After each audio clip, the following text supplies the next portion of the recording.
ready to lock in your bets and cash in on the games this weekend? Get weekly football winners from Alex White, Chris Andrews, and Vinny Malulo. I did take the dog 3.5. I'm going to stay with the Colts here. That's definitely going to be one of my plays. If the Bears have turned the corner, they have to take care of business in this game. Yes. Tune in for behind-the-book perspectives you won't find anywhere else. Well, if you're looking to bet the under, you're going to get a better number. The wise guys are certainly not going to play the favorites. I know if it hits 7, don't blink. Maybe that's what bettors are waiting for. Every NFL matchup, every college game that matters, the spreads, the stats, and the smart money plays. Is there a way to bet against both teams? Get your winning edge with Football Frenzy, streaming on YouTube every Friday at noon Pacific.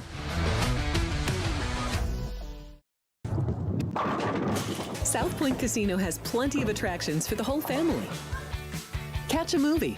Our 16-screen movie theater includes 2 XD Extreme screens for the ultimate in viewing, sound, and luxury. After the show, treat the family to a variety of treats at our old-fashioned ice cream parlor, Kate's Corner. We scoop up a variety of creamy concoctions, including smoothies, hand-dipped cones, milkshakes, malts, sodas, and sundaes. At Kate's, there's something for everyone. And if you've still got time to spare, our bowling center might be right up your alley. Voted Best of Las Vegas, it's a great place for friends and family fun. 64 lanes, a pro shop, snack bar, and arcade. And while the kids are bowling, you can play slots and sip on a drink in the Alley Cat Lounge while overlooking the lanes. For our more serious and professional bowlers, the South Point is also home to a separate tournament bowling plaza.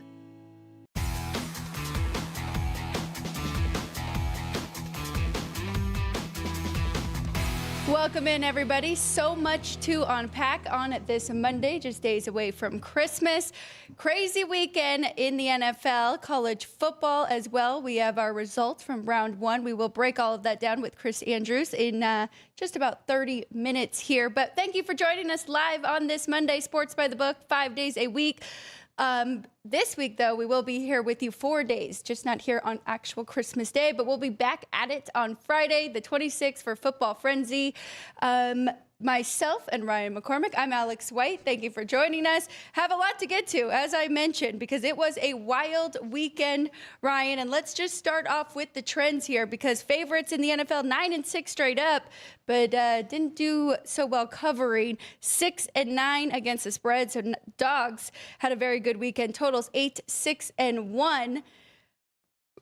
Let's start off with the NFC, Ryan, because your team did play on Saturday. The Bears get a big win over the Packers, shake things up. And, I mean, we're going back to even Thursday. Seahawks, big win over the Rams. And then the Eagles played on Saturday as well.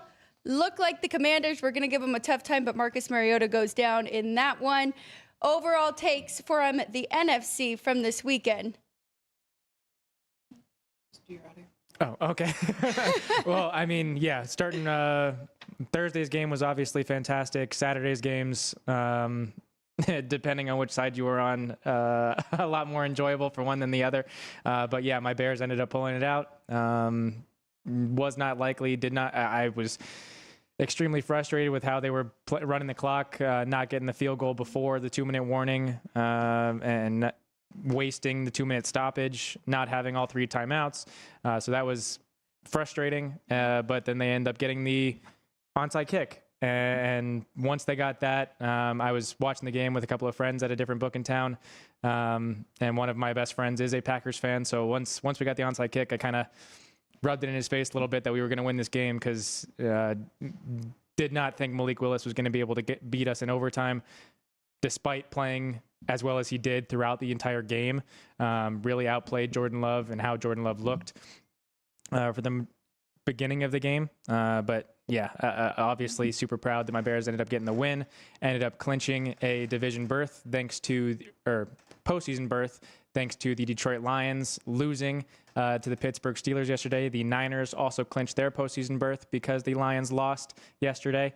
Were you watching the end of that game? That one was super exciting as well. Oh my gosh, that was a wild ending. I've never really seen anything like that.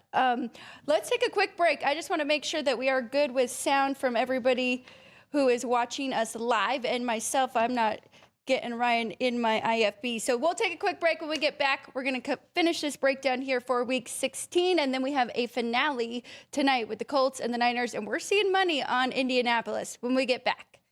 If you're celebrating a special occasion or just love fine dining, you're in the right place. Come experience the crown jewel of South Point restaurants, Michael's Gourmet Room. Welcome. With over 600 different types of wines and magnificent dishes prepared tableside, you'll revel in the rich classic Vegas decor and the best black tie service in the world. This intimate gourmet room has earned accolades galore. Come to Michael's Gourmet Room for an unforgettable dining experience. Another famous restaurant is the Silverado Steakhouse, where you'll find the charm and service that discerning patrons require. From top quality steaks and chops to fresh seafood and desserts, you'll love the award-winning wine list and menu at Silverado Steakhouse. Steak lovers have even more options with primarily prime rib. Catering to hearty appetites, the menu features a variety of flavorful prime rib cuts, dry-aged to ensure tenderness, and then seasoned and slowly roasted. Although prime rib is our specialty, it's not the only thing on the menu. There's something for everyone.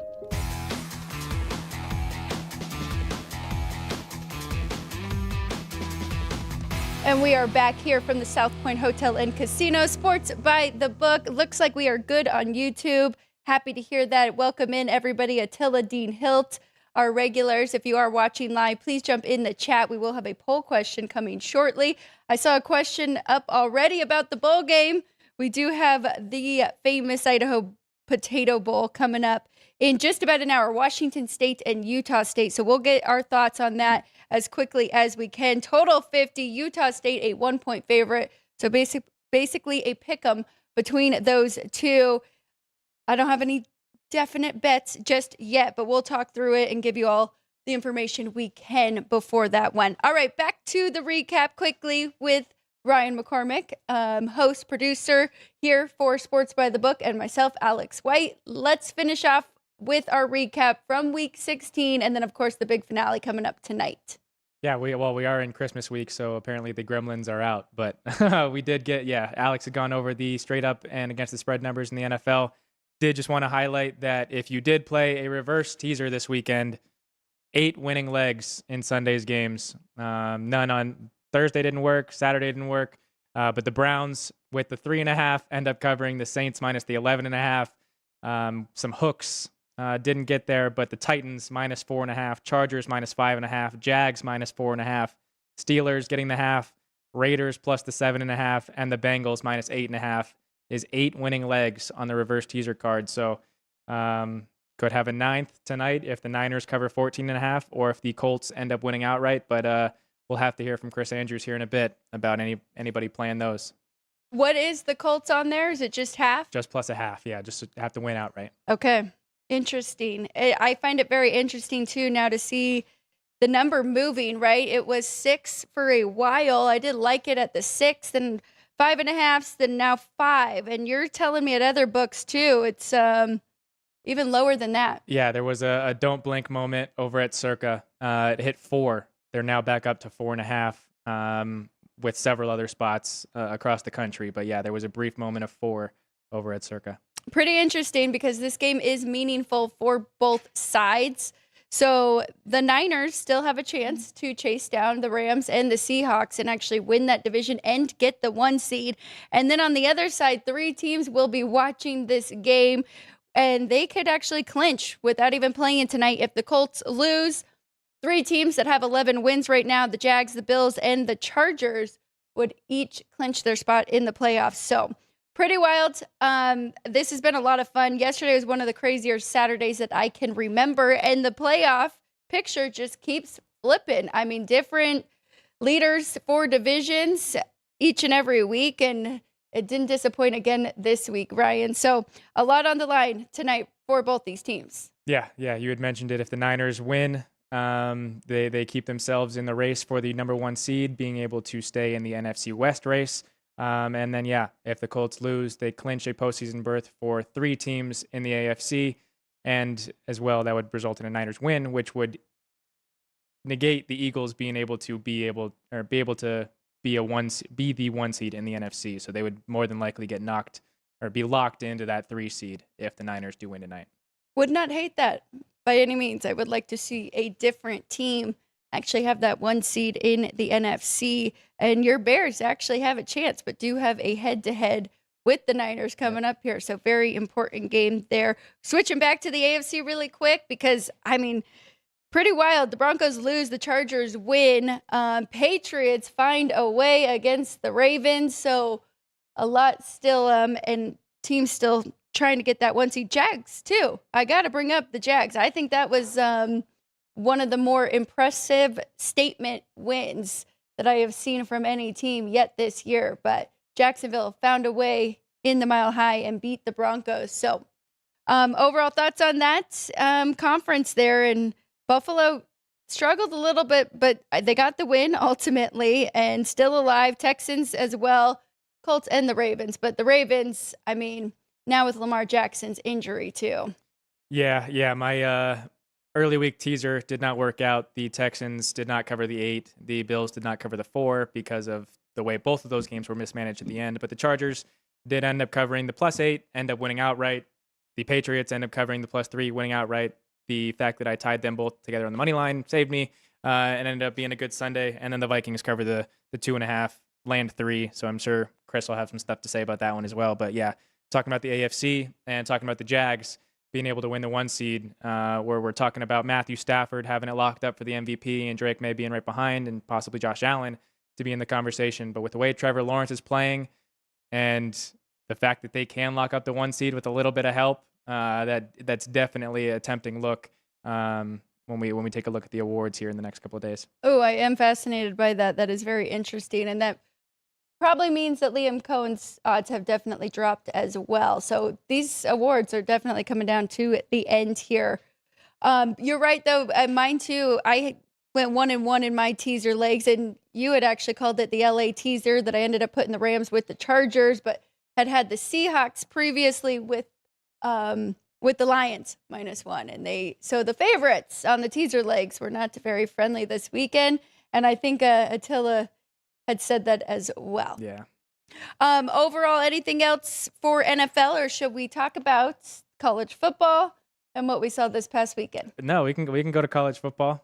Specifically talking about the round 1 of the college football playoff. Favorites only went 2-2 straight up, with Texas A&M going down as well as Oklahoma. Against the spread, we're 1-3. Ole Miss is the only cover, so happy to have my brother getting a winning ticket there. And then totals were 2-2. If you expand it out to the other 2 bowl games that were getting played over the weekend, favorites 6-2 straight up. Against the spread went 5-3, and totals were 3-5 across all the bowl games over the weekend. I'm really looking forward to this next round now that we have our matchups set.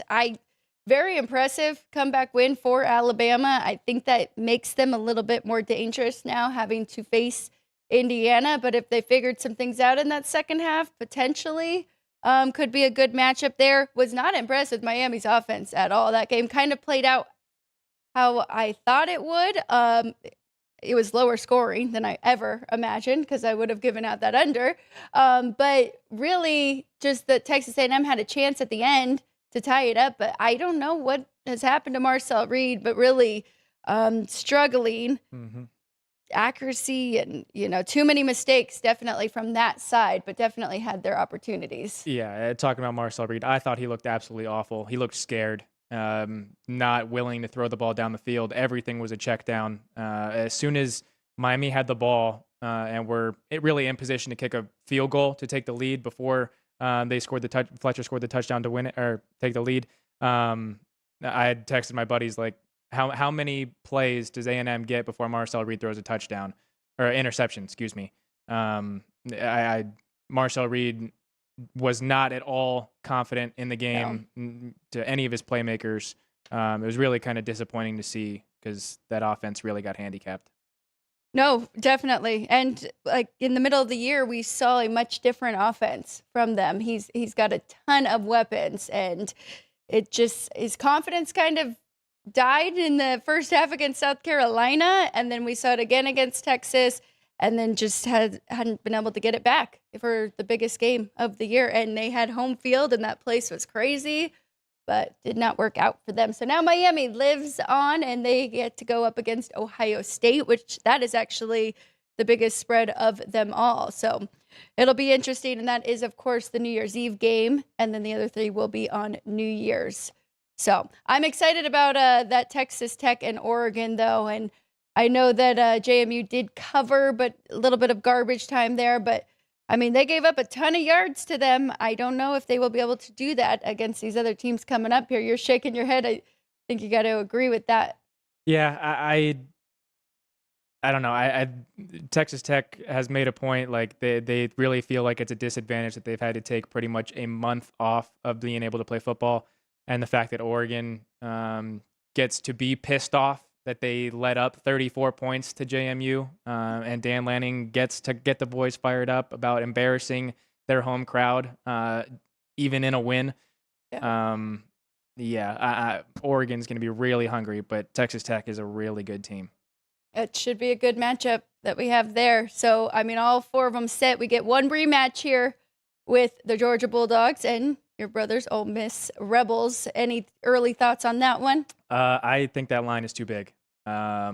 These Rebels are playing free. And again, Georgia having to take a whole month off, or almost a month off. These Ole Miss guys know that they blew the game earlier in the year, so they're going to be feeling confident. Pete Golding's made a point to say it's not about him, it's not about the coaches, it's about these players buying in and doing what they can to win these games, and not even leading the guys out of the tunnel, putting a full focus on the players, being able to represent Ole Miss. So it's going to be an amazing game, but I think the number's too high so far. Well, keeping it right here with college football, just because this game is coming up shortly in just about 45 minutes, let's just touch on this bowl game here. Utah State, a small 1-point favorite, will be on the blue turf here in Boise, Idaho. Total is very high at 50. I do agree with that, looking at both of these teams and their defensive metrics. I think both offenses are going to have some success here. Just a reminder, Washington State will have an interim head coach coaching here in this bowl game. And then, of course, Utah State has Bronco Mendenhall, who has done a very good job here. But diving into this one, we should have both quarterbacks playing, which should be fun. I did bank Washington State a 2-point favorite, so it's a lean on that side. And you want to think, okay, maybe the Mountain West down a little bit, so Washington State has the advantage there. But diving into their schedule, Ryan, I mean, Washington State didn't really get a chance to play very many big name schools this year. They did go up against Mississippi. They did play them tough, lost that one by 3, and then a Virginia team that was very good this year. So I guess we could go back farther, week 7, week 8, and take that. But I mean, coming into this, Louisiana Tech, James Madison, and Oregon State are their last 3 opponents. Utah State played pretty well down the stretch, lost 1 to UNLV, but really that was some kicking issues. If you remember that game, they could have won that one. Beat Fresno State on the road, and then just fell short to Boise State. So playing really good coming into this. Kind of like you're talking about, though, with the playoffs. A long break now since we've seen these 2 teams. Any initial thoughts here? So 2 weeks ago, opened Utah State minus 3.5, moved all the way down to a pick, steadily moved 3 to 1.5 pick, but is now gone 1.5, and back to 1 for Utah State. Total opened 52.5 and has been steady down, got as low as 49 and has got a little bit back up here to 50. I don't have anything in this game, but the one thing that I do want to point out is that this is going to be a Pac-12 rivalry next year. These 2 teams will be in the Pac-12. So maybe players going into the transfer portal, but for the guys staying at these schools, this is going to be an incredibly important game to set the tone, to go into your offseason, to get ready for next year. So I do think this is going to be an incredibly competitive and hard-fought game, especially because the players that are staying and the interim head coach, these guys know that this is going to be a conference matchup next year. I love it. So it should actually be a very good game, and the spread is telling you that as well. If you can find a 49, I do really like them to get points in this one. Looking at Utah State, I mean, they really struggled to stop the run, and you got a dual threat quarterback on the Washington State side in Zevi Eckhouse who can run the football. I mean, he is averaging 50 rushing yards per game in the last 5 games, 243 total rushing yards in that, and 5 rushing touchdowns. The passing numbers aren't great, 12-9 passing touchdowns to interception ratio and 6.7 yards per attempt for him. But I mean, just with Utah State having their struggles on the defensive side, I do think their offense was stronger overall on the year, giving up an average of 30 points per game and scoring 30 points per game. So that is kind of how they have been playing those games. Bryson Barnes came over from Utah, and he's been great this year. He's had a much better year than we saw with the Utes, completing 60% of his passes on the year. Almost 2,700 passing yards, 8 yards per attempt, 18 touchdowns to just 4 INTs. I do think that he will be able to have some success against Washington State's defense as well, especially with the DC taking over as interim head coach. Does that kind of make that defense slide a little bit, where now his attention has to be spread out? And so I lean to the over, and with you saying all that about setting the tone for next year, and the steam kind of going that way, it kind of makes me like Washington State a little bit here in this one as well. So those are my leans. Is there anything better than a 1 out there now? Or did we miss all the best point-wise? Any 1.5s? There are 1.5s, but it doesn't look like we'll get back to a 2. Yeah. So then you might as well just go on the money line if you're going that route, right? Yeah. All right. That's it for us for that bowl game. We will cover the 4 hockey games that we have tonight. Feels like we're inching closer and closer to some meaningful games there in the NHL. Of course, getting closer to playoffs and everything. There's a bunch of college basketball games on tap too. So if you have any interest in any of those, please let us know, and I will give you our numbers here at Sports by the Book to compare. But let's go into the big game tonight. The Niners and the Colts. Phillip Rivers, second start in 5 years. And you found an interesting difference from the books in his passing touchdowns. Yeah.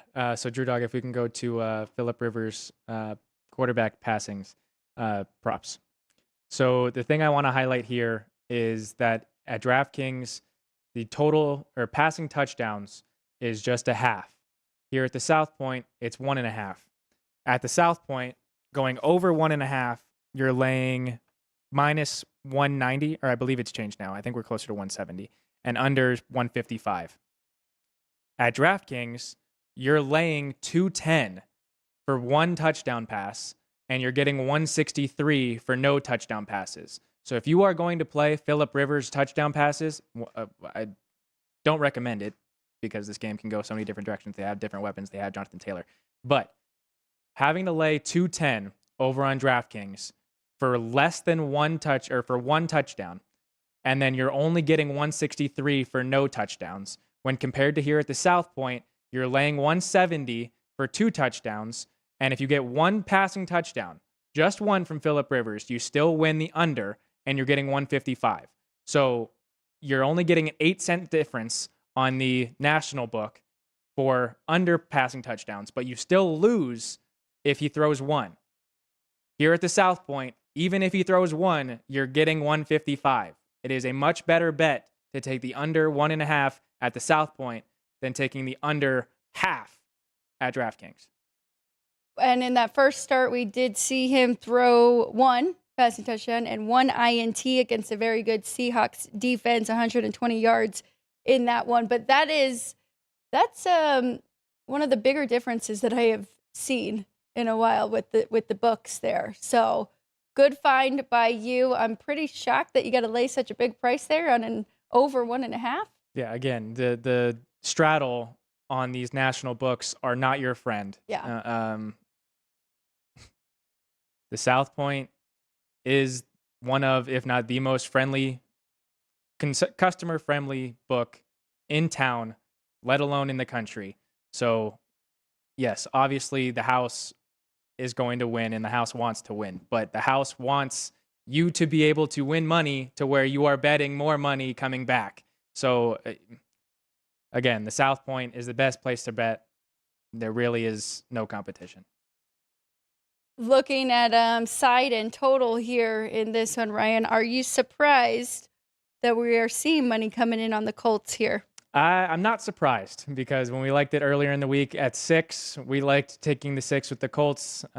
We do think that coming back home to Indy is going to be a homecoming for Phillip Rivers. The crowd's going to be fired up. The team has already said, or the organization has really said that everybody has bought in, is following Phillip Rivers off of a cliff. I mean, if they lose this game, they need to win the next 2 and need the Texans to lose their next 2, which they have a head-to-head together. So they need help if they lose this game, and they are more than happy to have Phillip Rivers leading the way. So, yeah, when we liked it at 6, I still like it at 5. A little more hesitant because the Niners are getting ready to play playoff football. They have a matchup going into the Bears next week that they might be looking forward to now that they've already clinched. But with the fruit still hanging of a 1 seed and division champions, I don't think you're going to get a sleepy spot from the Niners here. I don't either. But really looking into their last 4 games, because, of course, the Niners coming into this one on a 4-game winning streak, Colts coming into this one on a 4-game losing streak. But looking and diving deeper into the Niners' last 4 games, and I know Brock Purdy, besides the Panthers game where he did have 3 interceptions, has not thrown a pick in the other 3 of the 4. But Niners' last game against the Titans had 430 total yards, gave up 306 to Tennessee. Versus Cleveland, they won 26-8, but they both had about the same amount of yards in that game, 252 for San Francisco, 253 for the Browns. Against the Panthers, they had 340 to 230. Purdy had mistakes. They still found a way and won that one 20-9, so that was very impressive. But then looking at the Cardinals game, they gave up 488 total yards to Arizona, had 281, still found a way to win that one 41-22. So very interesting, and they're giving up the yardage, right? And we've known about this because their defense, I mean, they have a lot of injuries, just like we have seen with a lot of teams across the league now in week 16. But giving up the yards, pretty fortunate, good red zone defense. But can the Colts capitalize on that? Robert Saleh, the San Francisco 49ers defensive coordinator, was actually asked about that and why the Niners are giving up so many yards and what that means for their defense. And he straight up said he does not care. He cares about winning football games, does not care about individual metrics. It's all about finding ways to win. And he's learned that in his time being the Jets head coach. He was focused on looking into analytics and all that kind of stuff. But now he's realized that you can come up with your case in any which way, but it's a matter of winning the game. And that's what the Niners have been able to do down the stretch, missing key pieces for really the entire year. And that's why Kyle Shanahan is looked at as one of the candidates for head coach of the year. But yeah, I don't think, the Niners don't care what anybody has to say. They care about what's in their building. They care about playing winning football. So with that said, it is going to be a very good game tonight. Both teams need to win this game and are going to play like it. You know what? That's a good point that you make there, because there's a couple games yesterday where if you would have just taken the points with 3 teams that don't necessarily have the best metrics but are finding ways to win, in the Patriots against the Ravens, who have been playing winning football, the Jags, who are playing with a lot of confidence, and then also the Chargers, who went into Dallas and really, I mean, catching 2 points, it should have been a favorite in that matchup against one of the worst defenses, found a way to win that. So, yeah, there's something to be said about the way teams are playing. And you mentioned it with the Niners. They already kind of have been playing playoff football, right? Because they weren't in the driver's seat and they were chasing down these other 2 for a while now and strung together 4 good wins to get here. The Colts on the other side, I mean, they started out hot, right? And now have had to deal with a lot of injuries and trying to overcome those. So that's very interesting. Makes it kind of tough here at that 5 because, I mean, yeah, I did love it at 6. It's not a big difference. It's not a key number, really, but now, just as the weekend has unfolded, right, I'm a little bit more hesitant here with the Colts. If we want to take a look at anytime touchdown scores, you're having to lay $2 with both starting running backs in this game, $2 with Christian McCaffrey, minus 235 with Jonathan Taylor. The account that I was talking about last week that has looked into these primetime games and the most bet anytime touchdown score is at the _SKOO, SKOO. He's been keeping track for really the entire year, and it does look like Christian McCaffrey is the most bet anytime touchdown scorer tonight. So with that being said, I do like Jawan Jennings to be able to score a touchdown tonight, plus 140 at DraftKings is the best price available. And then a guy down the board is the second to last name on this board, Sky Moore. 13-1 on both DraftKings and FanDuel.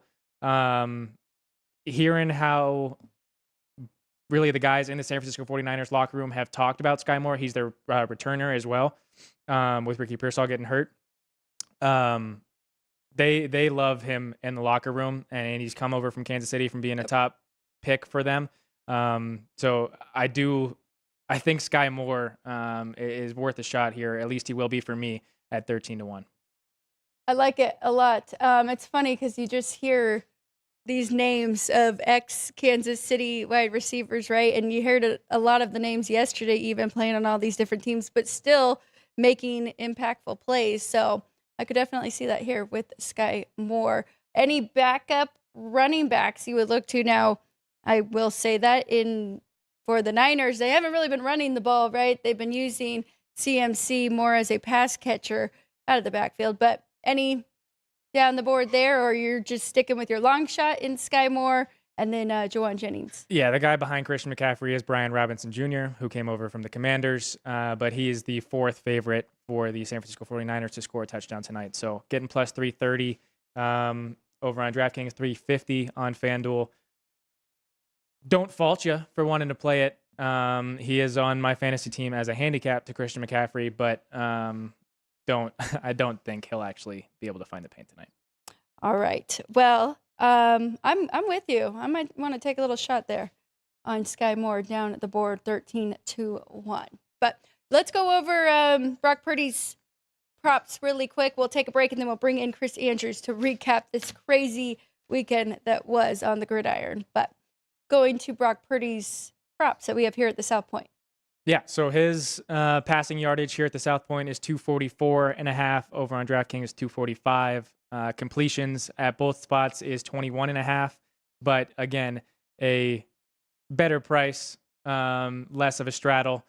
If you want to take the under, get an even money.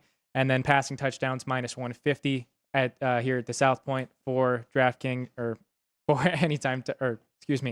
for over passing touchdowns. Plus 130 on the under compared to 156 and 122 over at DraftKings. And then his interception, you're laying more of a price for the yes. You're getting 1 cent better on the no. So again, it is better to bet here at the South Point if you are able to. Interesting. I don't love betting the no in these primetime games. And like I told you, had a couple games where coming back from injury, he did really struggle with turning the ball over. So even though it is a good plus price. Okay, before we do take our break, let's run through the poll question in case anybody is listening and don't have the video up, but want to jump on their phone or wherever you are watching us and jump in with the poll question here. Yeah, so it is 2, 3, 4, 5. Can the Colts stay alive? Monday Night Football prop pick for tonight, either total touchdowns scored by the 49ers under 2.5. That's the 2, plus 150 here at the South Point. Total touchdowns by the Colts over 2.5. There's your 3, plus 160. Michael Pittman Jr. receptions over 3.5, getting even money here at the South Point. There's your 4. And George Kittle total receptions under 5.5. There's your 5, getting plus 110 here at the South Point. So go ahead and vote in our poll. Let us know your vote in the chat if you would like a shout out. But yeah, keep us on our toes. All right, I know what I am going to pick in that poll. I will do that on the break here. When we get back, Chris Andrews, Sportsbook Director here at the South Point, will join us to talk about the craziness from college football and Week 16 in the NFL here on Sports by the Book. South Point Casino has plenty of attractions for the whole family. Catch a movie. Our 16-screen movie theater includes 2 XD Extreme screens for the ultimate in viewing, sound, and luxury. After the show, treat the family to a variety of treats at our old-fashioned ice cream parlor, Kate's Corner. We scoop up a variety of creamy concoctions, including smoothies, hand-dipped cones, milkshakes, malts, sodas, and sundaes. At Kate's, there's something for everyone. And if you still got time to spare, our bowling center might be right up your alley. Voted Best of Las Vegas, it's a great place for friends and family fun. 64 lanes, a pro shop, snack bar, and arcade. And while the kids are bowling, you can play slots and sip on a drink in the Alley Cat Lounge while overlooking the lanes. For our more serious and professional bowlers, the South Point is also home to a separate tournament bowling plaza.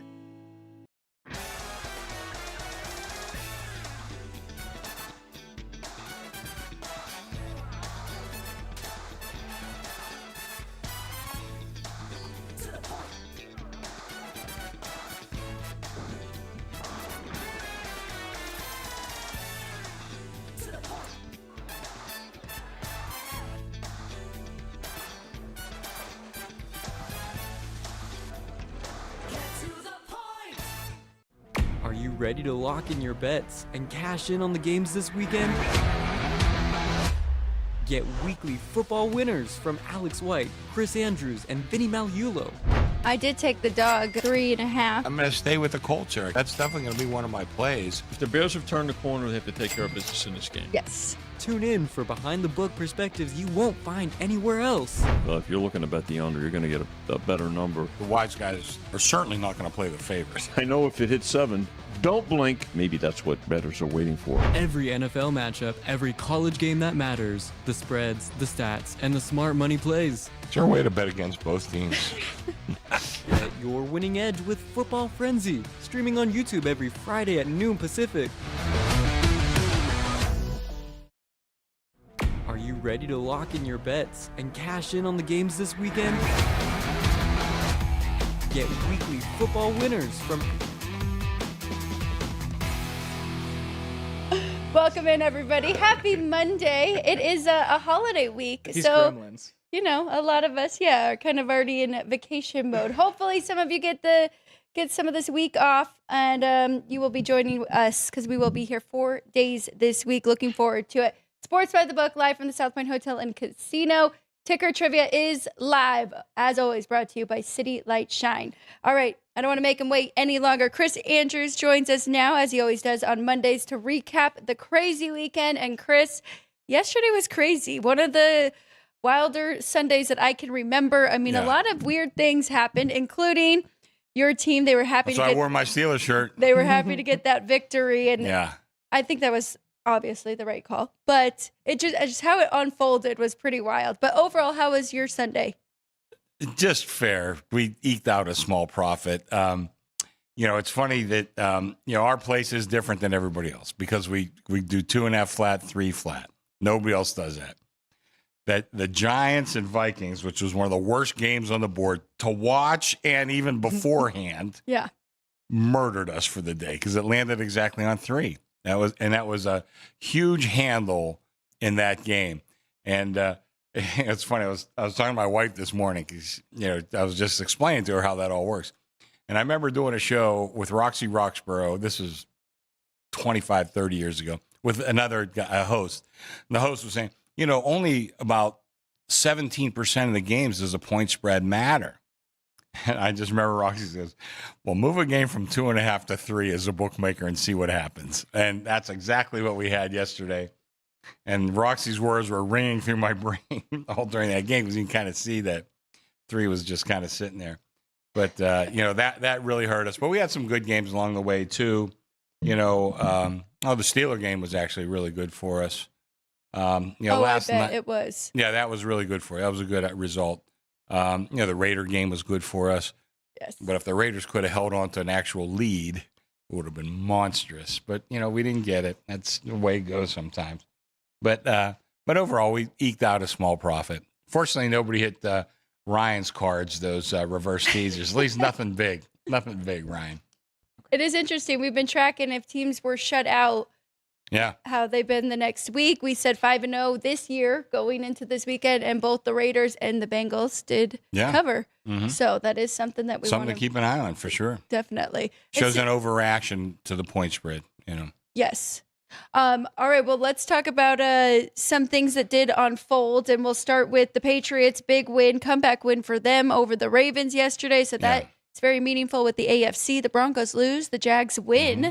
That was a big win for them. Well, the Jags, and I'm not done doing all my work pouring through everything, but boy, this Jaguar team is all of a sudden really good, and a lot of it comes down to Trevor Lawrence and Liam Cohen, the coach. Because I think we always knew Trevor had a lot of talent. Now, he wasn't Andrew Luck, and I never bought into that, but he had a lot of talent certainly, but it never kind of came to fruition for a variety of reasons.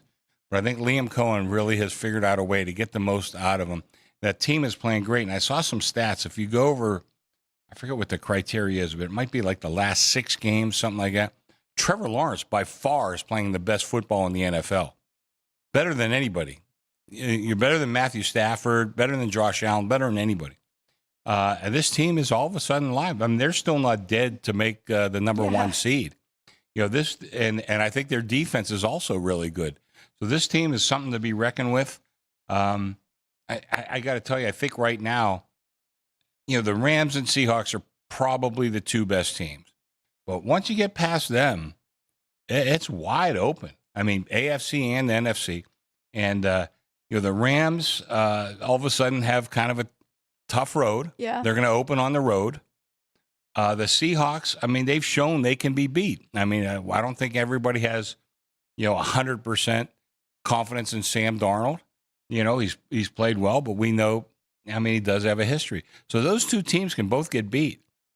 And even though they're the 2 best teams, the best team does not always win. I think this thing is wide open. And, I think, I don't know if I should tell you to play some of the futures, or if you have a team, just keep betting them on the money line and rolling it over. I think that's what I'm going to do. I got one team in mind I might do that with, but we'll see what happens. Well, I want to ask you about Jacksonville, because they are tied right now with the Bears in takeaways.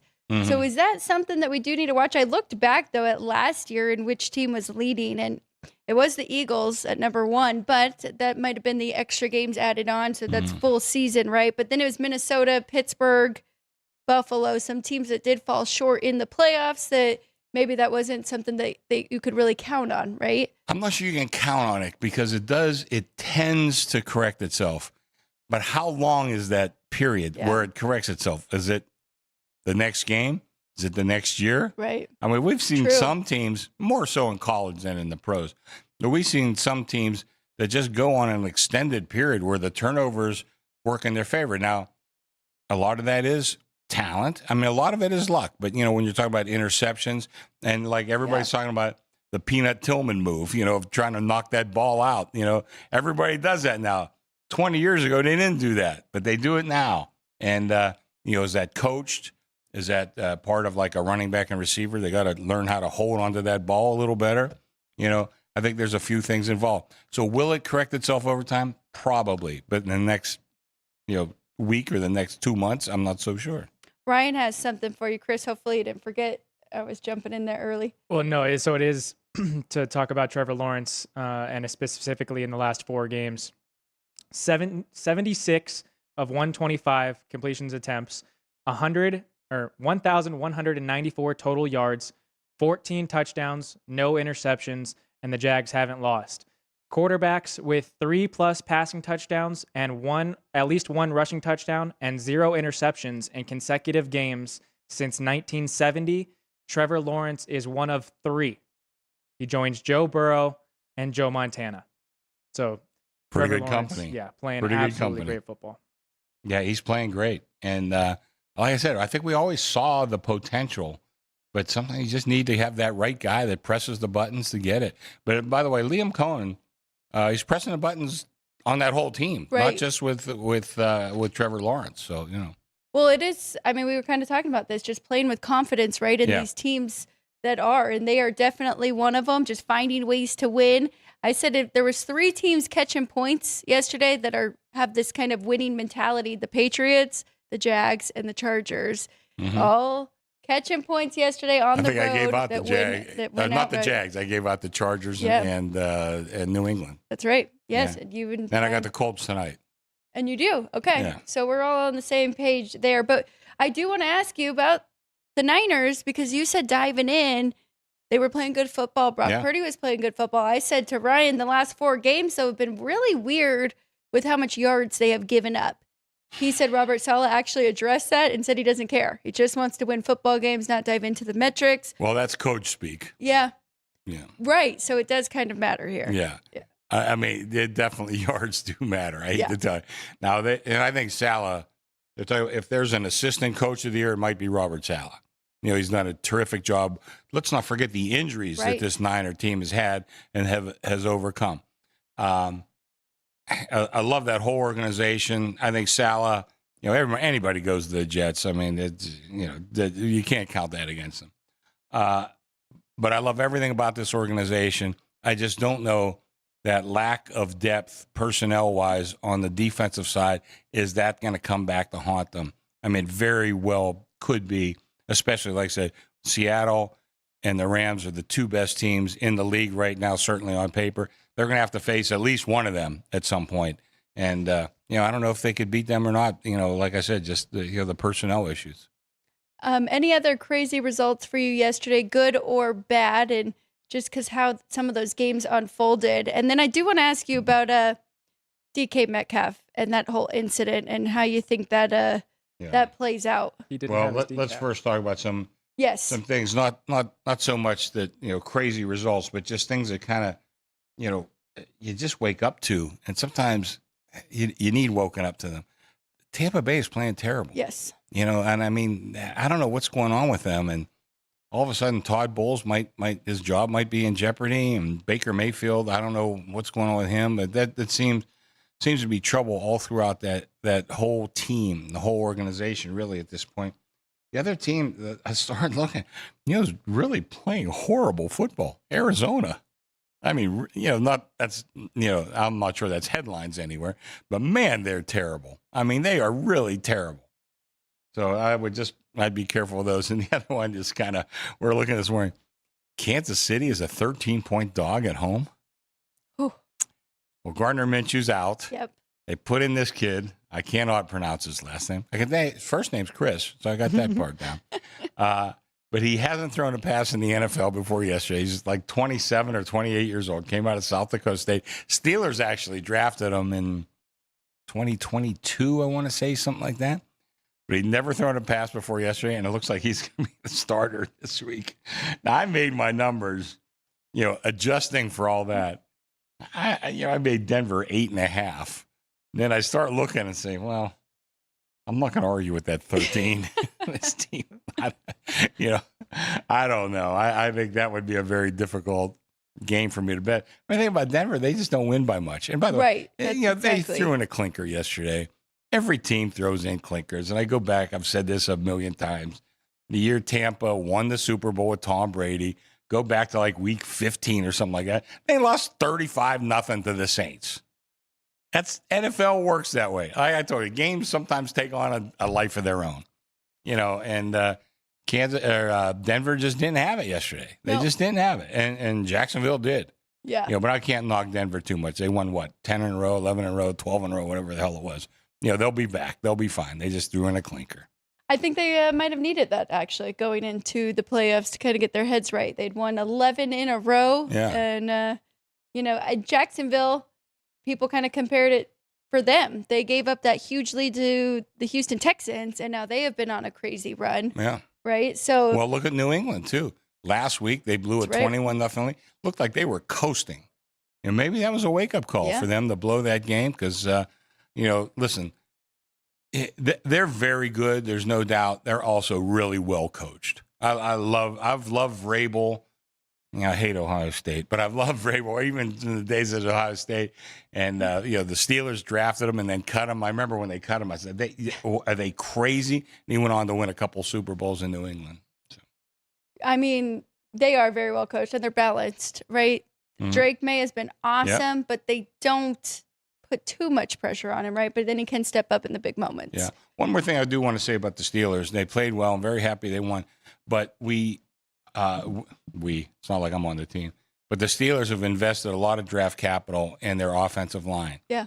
Finally, yesterday, it looks like it came. They're playing the way they're supposed to.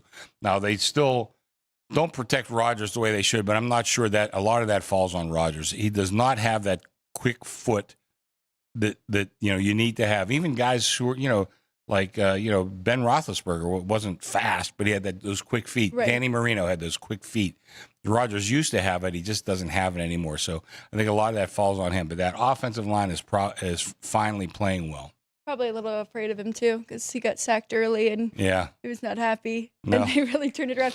But that run defense, did you see Gibbs and Montgomery, their yards? Steelers outrushed them by like 200 yards or something was ridiculous. Very, very good. And that is a tough offense. I mean, even with their injuries, but to slow down those two running backs was pretty impressive. So can they keep that going? I don't know. We'll find out. All right. Ryan, any more? Well, just to bring up the numbers in that Steelers Lions game, 230 rushing yards for the Steelers compared to 15 for the Lions. What? Yeah. Are you serious? Yeah, 15. So I didn't know it was that bad. The yards per rush for the Steelers was 8.5 to 1.3 for the Lions. Well, they did have two 45-yard runs, but those count too. Yeah. They say so. No, everybody counts them. I mean, that's in the numbers. Yeah. No, definitely. So DK though, probably not gonna suit up for the next game now because of that incident. I mean, there's a guy with a blue wig harassing you. You can't just ignore him. You know how many harassments I get on Twitter? I just say, this is probably some bot or some idiot. Either way, I'm not addressing him. I mean, come on, man. I mean, just, use your head a little bit. Yeah, he did. I guess the guy that the incident happened with did talk to one of the Detroit papers and said that he had called him by his full name, and that is what made him mad. But who knows? I mean, he could have said something that was very personal. We didn't say like happy birthday yet or something. I mean, it was something derogatory, I'm sure. But I mean, it's brutal because right now they're in the driver's seat. They just have to win out and probably going to miss a game. The Ravens, you brought up teams that are not playing well. The Ravens are not playing well. And we have talked about just their second half woes, and they show up again yesterday, right? Even though I know Lamar Jackson was out, they still were in control. They had a 10-point lead. Why didn't Derrick Henry get the ball? I don't know. I mean, there's, for many years when I was on Gil Alexander's show, I talked about, I thought John Harbaugh was the second best coach in the NFL to Bill Belichick. Yep. I don't know what's happened to him. I would definitely not put him in that category now. I don't know if his message got lost or I don't know what. I don't have that answer, but I definitely would not have him as the second best coach in the NFL. He's way down the list this year. And, yesterday's game is one example. But, I mean, they have to be the biggest disappointment of the season. Lions are a little bit too, but the Lions have a lot of injuries. And I think the Lions have played tough all the way through. And I'm not sure we could say that about the Ravens. I'm not so sure. How does Kansas City and Andy Reid hang on to Spags? And because he's not been a good head coach. Though. Okay. He was not a good head coach. So you got to find somebody like that. Like maybe the Niners get to hang on to Robert Saleh now. Yeah, but, I mean, you look at Josh McDaniel. I mean, yes. Let's not forget, he was Tom Brady's coach for a long time. Did pretty good. Yeah. Now look at him with Drake May.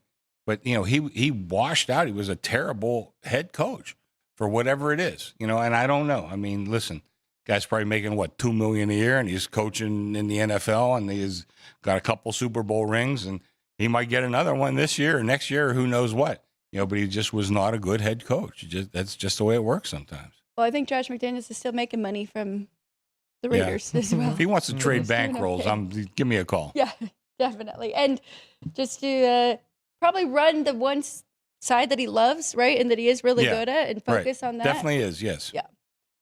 Ryan has another. Well, a lot of coordinators should be content with where they are, and unless they are driven to be a head coach and want to be in that kind of limelight, there are plenty of coordinators that are perfectly content with where they are and happy being just handling their responsibility. But just to go back to the Baltimore Ravens and Pittsburgh Steelers, the Ravens play the Packers on Saturday night. That is Saturday Night Football. The Packers are a big favorite in that game. Well, actually, that one hasn't come out here at the South Point, I think, because Malik Willis. No, I'll tell you right now, I'm worried about both quarterbacks, both teams' quarterbacks. Love is in the concussion protocol. I mean, it's a short week, too. Yeah. Malik Willis got hurt. He hurt his shoulder. Mm-hmm. Then on the other side, I don't know. I'm not sure about Lamar Jackson. Again, short week, concussion. And, who's Hundley? I mean, he's okay, But, I mean, a huge difference from the guy who's a two-time MVP, even though he's playing terribly this year. So I'm not in a hurry to hang these up. We'll see. I'd like a little more definition on who exactly is playing. If the Ravens do end up losing that game, they are eliminated, and it clinches the division for the Steelers.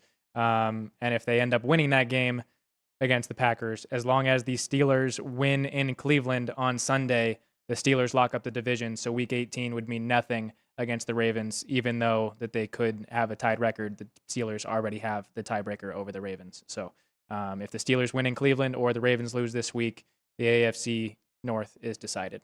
The Steelers did utilize a couple of guys. Well, Adam Thielen, of course, we've heard of him, but I mean, he had some big catches yesterday. Yeah. And who was that other guy, Woods, that got a couple of big catches?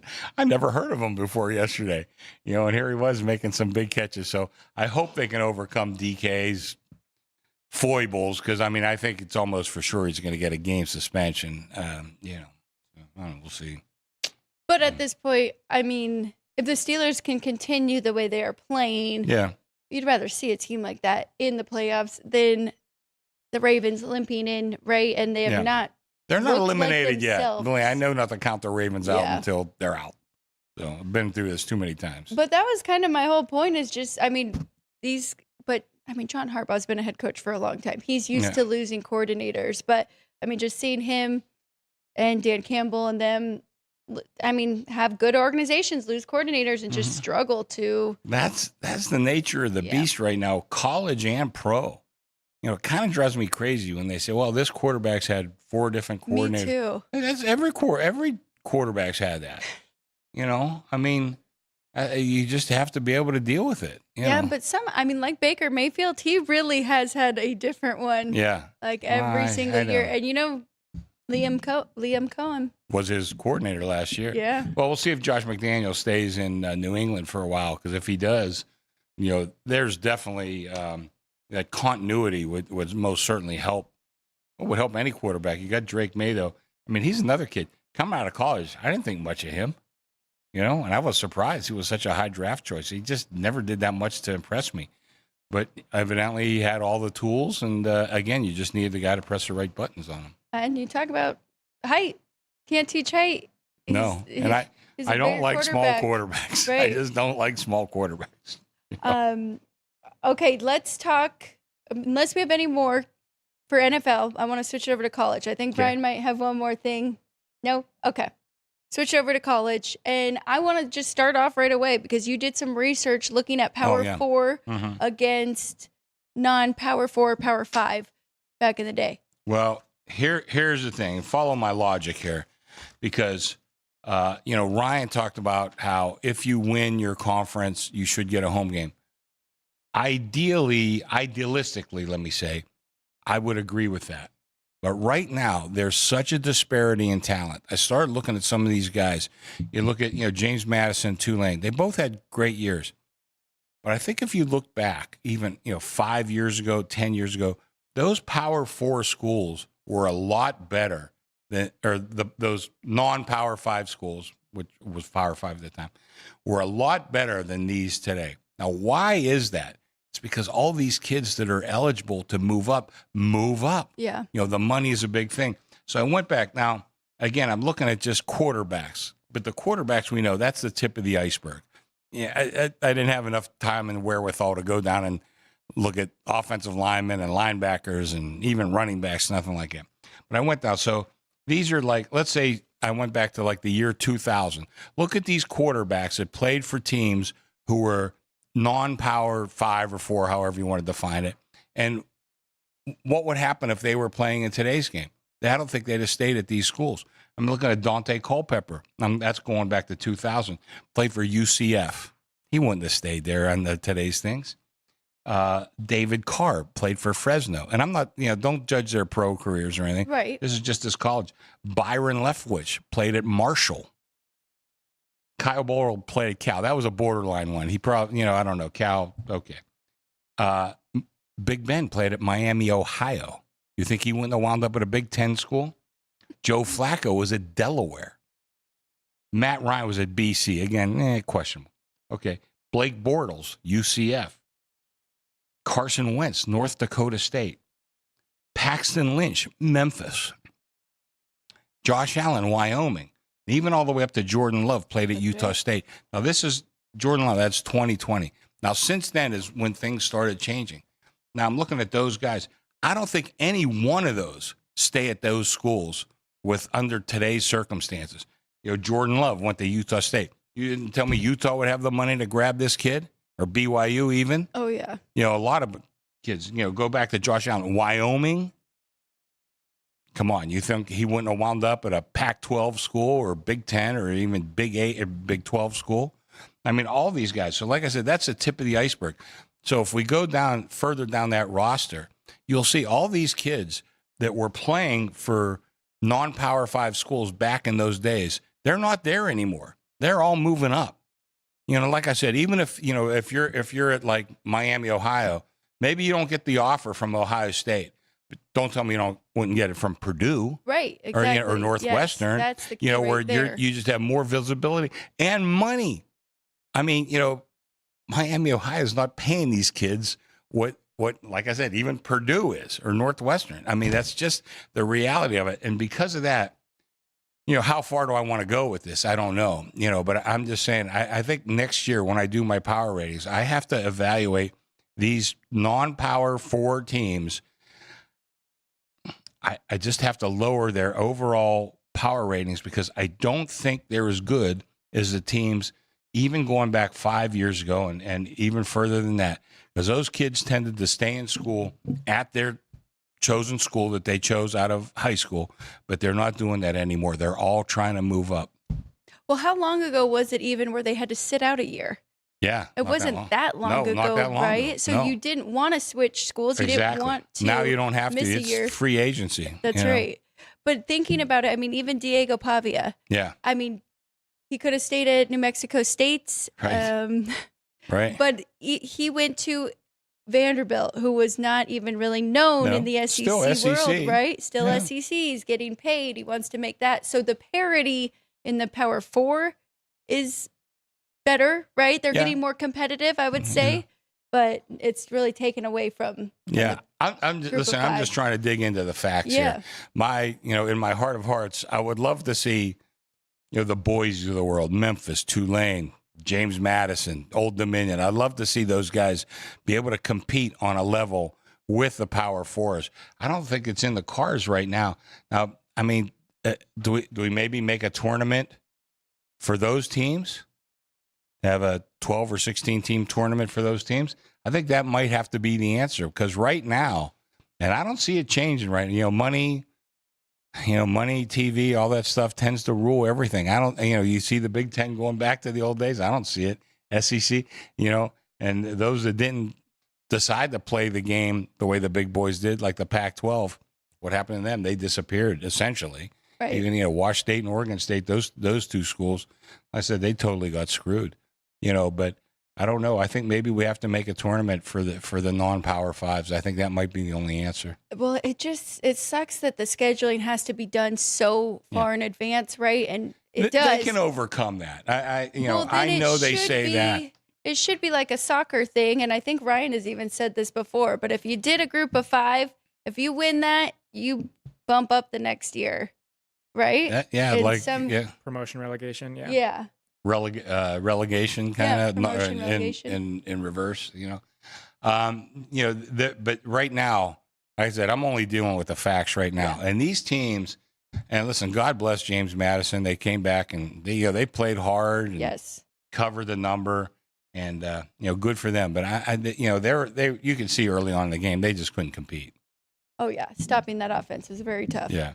But think about this too, Chris, because you brought up Utah State and Jordan Love. Yeah. And I'm thinking about Utah State, which is kicking off right now, playing up against Washington State. Their quarterback is Bryson Barnes. He was the backup to, how can I forget his name? The Utes quarterback that was hurt and questionable for 5 years. Cam for 2 Rising. years. Cam Rising. He Right, was Cam Rising's backup. Yeah.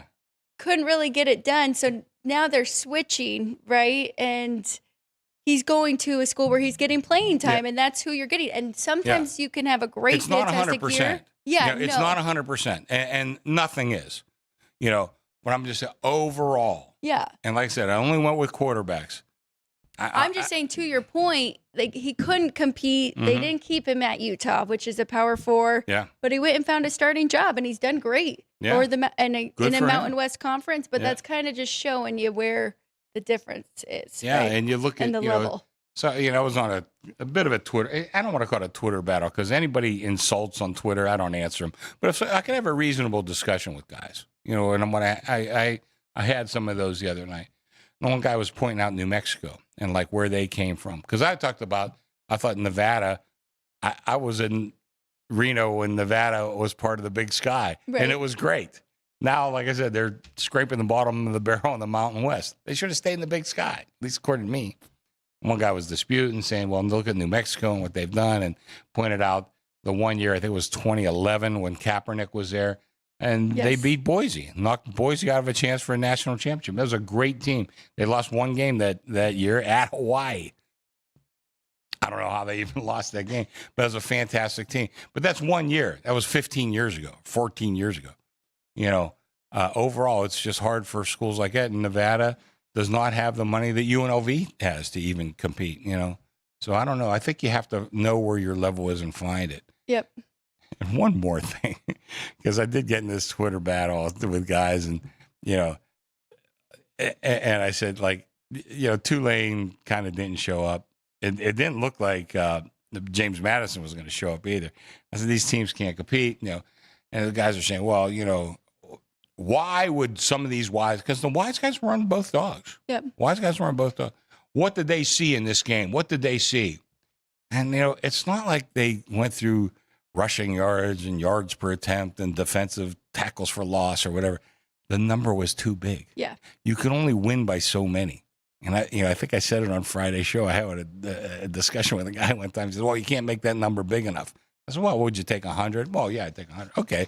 My job is to find that number somewhere between pick 'em and 100. What's the right number? And 22 was too high in the Oregon game. Not by much, but it was. And that's what they see, and that's what, guys that want to make fun of the wise guys for betting on big dogs, just be careful. When you're betting on a big favorite, there's one way for you to win that game. Right. A blowout. When you bet the dog in those big games, there's 3 ways for you to win the game. Dog could win outright. Dog could just play tough the whole way and cover that number. Or the dog could waltz through that back door, just like James Madison did the other night. So there's 3 ways to win the one if you're playing the dog. Only one way when you're playing the big favorite. I'm not talking about a 4-point favorite. I'm talking about, in 17, 20, stuff like that. So. Exactly. I'm off my soapbox. Go ahead. But, okay, I think you summed it up perfectly. Just moving forward, because I think a lot of people that have power ratings just have 136.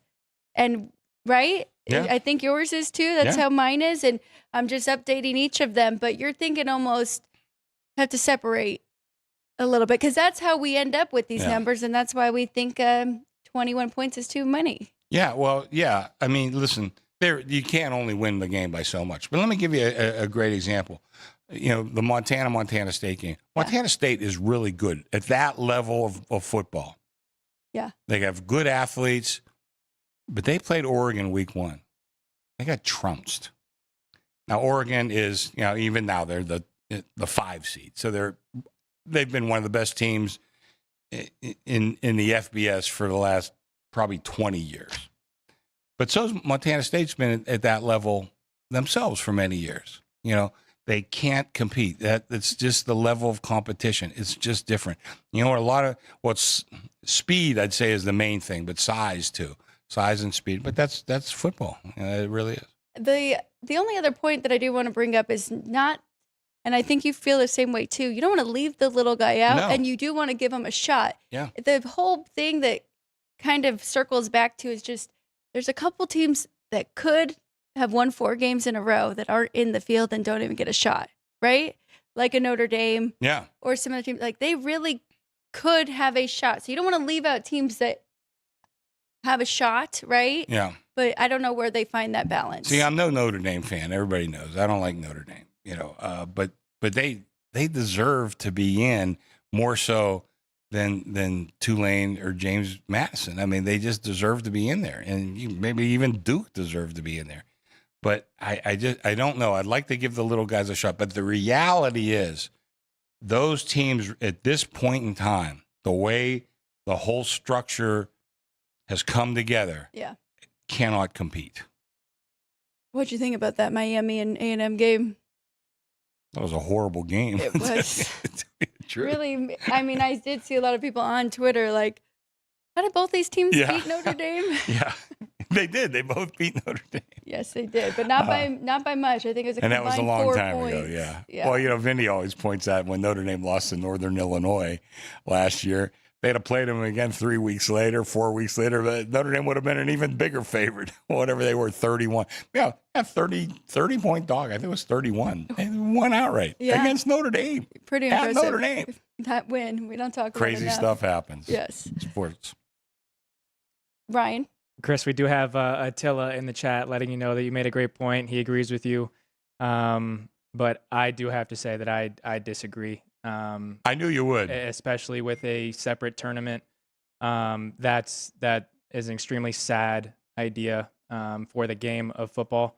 If we're going to do that, why are they even in FBS? Why not just move them down to FCS and make them compete against the top schools in the FC? Like, just move them down if we're only going to have Power 4 teams as the highest teams regarded in our mind. I have been kind of workshopping an idea, and now I will officially be putting it on paper. But my theory involves 3 things for the game of football: the good of the game, the economics of the game, and the love of the game. Is exactly why we need these group of 5 schools in this playoff tournament, in this playoff format, for the good of the game, the economics of the game, and the love of the game. And I'll elaborate more once we get into the new year. We'll post it on this page. But the game of football is better when we have these teams involved. Well, I knew you would take an opposite view of me, which I appreciate. When we have a little more, because I know we're running over right now, we have a little more time. Let's discuss that, because I have some ideas about that too. Okay, very good. Something to look forward to from both of you.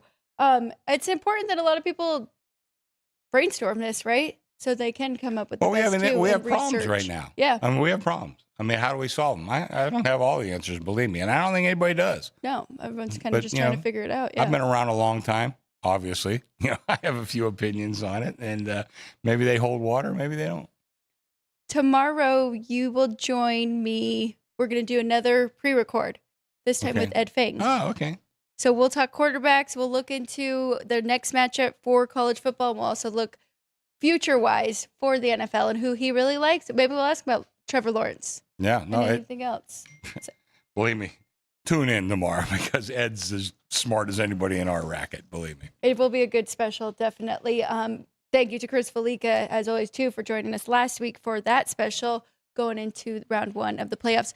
Last thing I want to ask you, which game are you looking forward to the most here? Tech and Oregon, Alabama, Yes. Indiana, Yes. Miami, Ohio State, Georgia, Ole Miss. Yeah, Tech and Oregon. I think those 2 teams I have very close. I think Me too. I actually made Tech a 1.5 point favorite.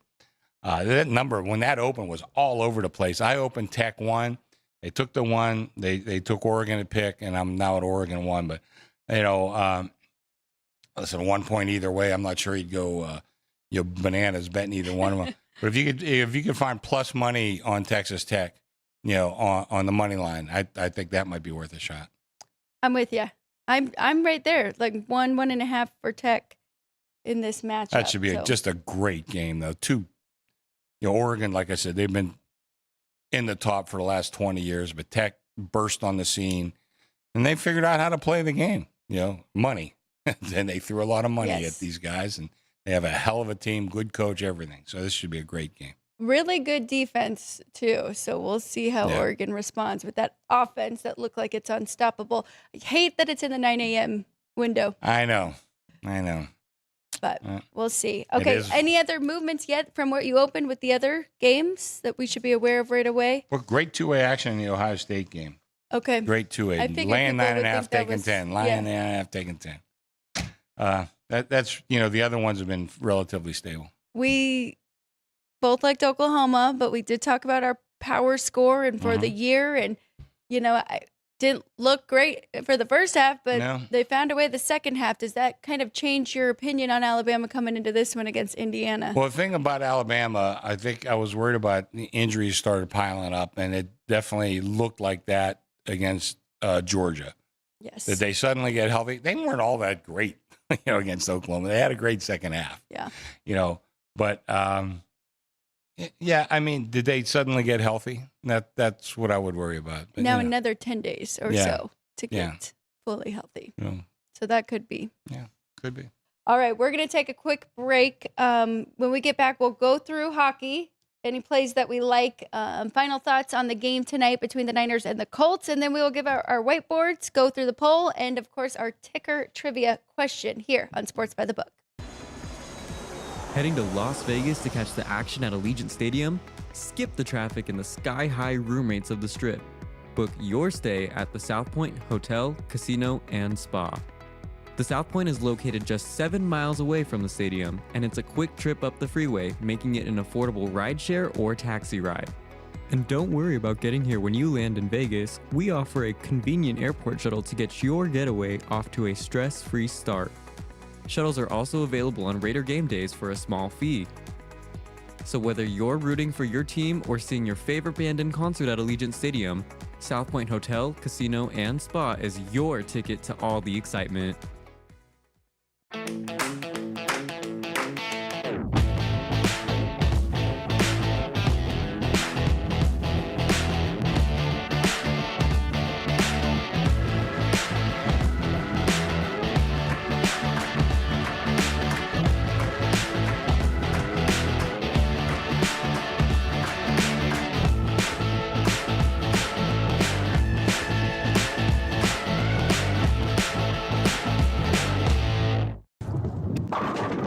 South Point Casino has plenty of attractions for the whole family. Catch a movie. Our 16-screen movie theater includes 2 XD Extreme screens for the ultimate in viewing, sound, and luxury. After the show, treat the family to a variety of treats at our old-fashioned ice cream parlor, Kate's Corner. We scoop up a variety of creamy concoctions, including smoothies, hand-dipped cones, milkshakes, malts, sodas, and sundaes. At Kate's, there's something for everyone.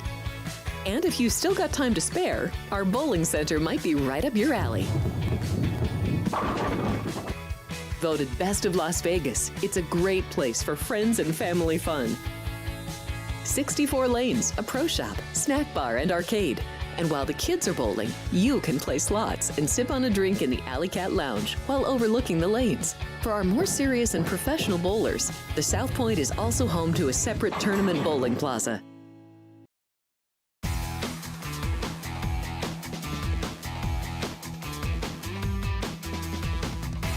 Welcome back, everybody. Thanks so much for joining us. Thank you to Chris Andrews for joining us on a Monday to break everything down. Fun, long discussion that we will keep going throughout the week. If you are watching live, we appreciate you guys. I forgot to make the pitch because we're almost there. We're almost to the goal. We're going for 2K before the end of the year. And we've gotten a lot the last couple of weeks. So thank you for helping us get to that goal. If you have not subscribed yet, please do so. Please share the show with friends and family. You'll be with them all week this week. So pass the good news around. Okay, Ryan, you want to start with our ticker trivia question, if we had any right answers, and then go ahead and switch over to the poll, and then we'll give out our best bets. I did see the request for Illinois and Missouri. 2 plays on that one, but I'm going to dive in and try and decipher between the two. Okay, yeah, we'll go to ticker trivia presented by City Light Shine, available at Total Wine, Lee's Discount Liquor, and the South Point Hotel and Casino here in Las Vegas. Again, Legend Edition bottle available for play for free here at the South Point. But it was a hockey question for you guys today. On this date in sports history, December 22nd, 1983, the New York Islanders scored 3 shorthanded goals in a game against the Washington Capitals, in which they won 6-1. What is the NHL record for most shorthanded goals by a single team in a single game? The answer was back on April 7th, 1995, a 7-4 win over the Vancouver Canucks. The Winnipeg Jets scored 4 shorthanded goals in a single game. Back then, it was 18-year-old NHL veteran Keith Tkachuk, father of current players Matthew and Brady, who scored 2 of these shorthanded goals and assisted on the other 2. So all 4 shorthanded goals Keith Tkachuk recorded a point on. And JR was smack dab right with the correct answer of 4, and even shouted out the Winnipeg Jets were the team to get it done. So JR, congratulations on getting that answer correct. And now we will move to, in our ticker trivia presented by City Light Shine. And now we'll go to our poll question, in which we wanted your guys' thoughts on today's Monday Night Football game with some props in action. So 2, 3, 4, 5, can the Colts stay alive? Your Monday Night Football prop pick for tonight. Total touchdowns by the 49ers, under 2.5. There's your 2, plus 150 here at the South Point. Total touchdowns by the Colts, over 2.5. There's your 3, plus 160 here at the South Point. Michael Pittman Jr., total receptions, over 3.5. Even money here at the South Point. And George Kittle, total receptions, under 5.5, plus 110 here at the South Point. And our chat is thinking the Colts will score at least 18 points. You need the kicks now to get 3 total touchdowns in the game. 50% of the chat taking the plus 160 on the Colts, over 2.5 touchdowns in tonight's Monday Night Football game. Wow. What did you pick in that poll? I went with Michael Pittman and his receptions. Which is also over, right? Yeah. Okay. Over 3.5. So being able to get 4, even money. It's not on my board, but that is what I went with in the poll. I do think Phillip Rivers is going to be able to do enough, getting game speed back. So Michael Pittman was, with 4 receptions, was my answer. I think, 4 feels very doable for him. I was actually looking at George Kittle under, because we know I don't hate that, Yeah, he's got some big plays, but more of a blocking tight end at this point. And they do have a lot of different weapons that they can go to. So a whole lot of mouths to feed. We also did want to mention, and Chris made it a point as soon as he got down here, that anytime or passing touchdowns for Phillip Rivers is changed now. Thank you. That one is no longer minus 170 on the over and plus 155 on the under for 1.5. It is now plus 210 for the over on Phillip Rivers and minus 250 on the under for Phillip Rivers there. Cap at 1.5 though. Yes. Okay. Very good. So good. So don't drive down here if you did hear what Ryan had pointed out, that it was a great difference and you could get a good spot here. Okay. Looking into hockey quickly, then we'll go right into the whiteboard. But I do just want to briefly touch on a couple of these games and go through numbers. I do like the first one that will be on my board. I'm going to do the puck line here with Tampa Bay, because you're getting a plus price, and I do think they are a deserving 240 favorite over the Blues, who they did win a game before this, playing a little bit better. But Jordan Binnington, I've been talking about it a lot. He is really struggling this year. Can't remember the number off the top of my head. 870 something save percentage for him. So I like Tampa Bay. They're on a roll. They're trying to win that division. Next up, Vancouver Flyers. Vancouver playing really good. I just wanted to mention that. So while the Flyers are $1.30 at home, and I think they should be, Vancouver's coming into this one on a 4-game winning streak. So if you want to add that in, that's a lean that way for me. Seattle, Brian, you mentioned how bad they were playing. They finally got a win over the weekend, but they're going up against an Anaheim Ducks team that is on an 8-game over streak at home. So home games have gone over 8 times. That is why we're seeing a 6.5. And then we've got the Blue Jackets and the Kings, and we have 2 backup goalies in this one. Well, Chet Greaves is not really, he's played a lot of games here, but it will be Forsberg for the Kings, who has played a decent amount as well, right? Yeah, 5, 4, and 3. So we know the Kings defensive-minded, and I think that's the one that you're going with here. Yeah, I will be going with the under in that Kings game, under 5.5, getting even money. Kings coming back off a road trip, and Columbus not really playing that great. But you had mentioned both the backup goalies, but both really playing good hockey or being good in between the pipes, both over a 9 save percentage, and allowing less than 3 goals per game. One thing I did want to mention in the Seattle and Anaheim game is the fact that the puck line price is the same as the money line price. Talking about like flipping. So laying the goal and a half with the Ducks is plus 145, which is the same as the money line there with the Kraken. And then getting the goal and a half with the Kraken is the same as the money line for the Ducks. So I would more so be looking at laying the puck and a half than taking the money line. But it could be a good way to middle it there. Yeah, not bad at all. Anaheim, looking at their media numbers, 4 goals for, 3 against at home, and Seattle's the opposite in their road games. So that doesn't really help with the puck line. It's only one difference, but this is just the media numbers, the number that has happened the most often in their games. Okay, one request for basketball, Illinois and Mizzou. I actually thank you for asking because I think this is a great over. Looking at these two, what is the number here? I thought I had written it down. Sorry, Andrew. I will pull it up right here. 154.5. Oh, yeah. I wrote the wrong number on my board. 154.5. I think that's one of the best numbers out there if you are going over. I like the 10. There are some 9.5s out there if you do want to grab it with Missouri. One guy out in Jaden Stone, one of their guards, but he has only played half of the game so far this year.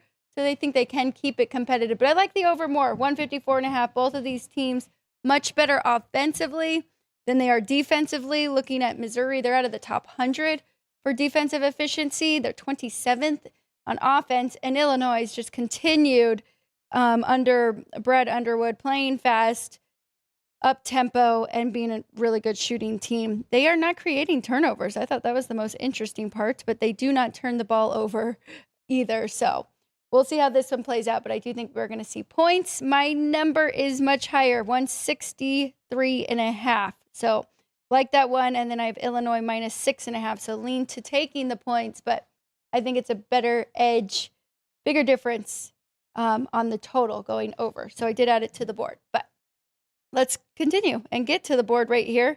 I know Chris Andrews is waiting for us. I think he wanted to see Anne's spirited sweater that she has on today, and we love it. We're going to keep it going. We'll have an ugly sweater day one time this week. Maybe we should let everybody know and they can play along with us.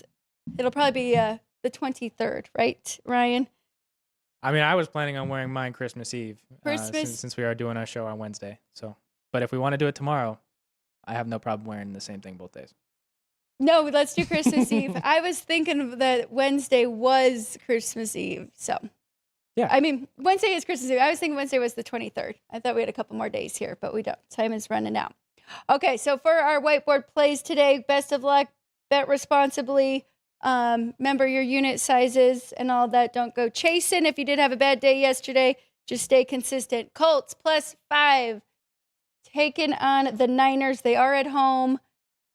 They will not be eliminated, but this is a very big game for them with their playoff hopes. So I think we'll get the best out of them defensively and the best that Phillip Rivers can do with just 2 weeks there. Tampa Bay, I'm going to lay the puck line here because we are getting a plus price, +110.